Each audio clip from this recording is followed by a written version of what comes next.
What's up guys, welcome back to my channel, and today I'll show you how to bypass iCloud from iOS 26.2. You can bypass easily with a free method iCloud from iOS 26.2.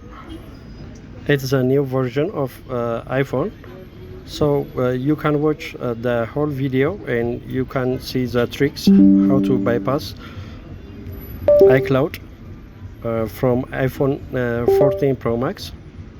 I'll show you. Just watch the full video.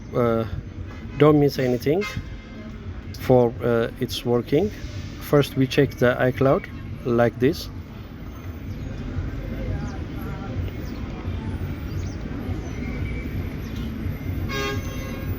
We have to wait it until we check the iCloud and see the iCloud status from the iPhone.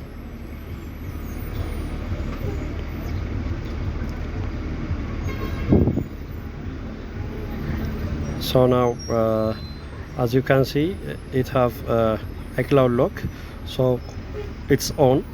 So we will go to flash the firmware iOS 26.2, which is the latest version. We just flash the firmware, and I'll show you how to bypass with the free method. Just keep in touch and watch the full video.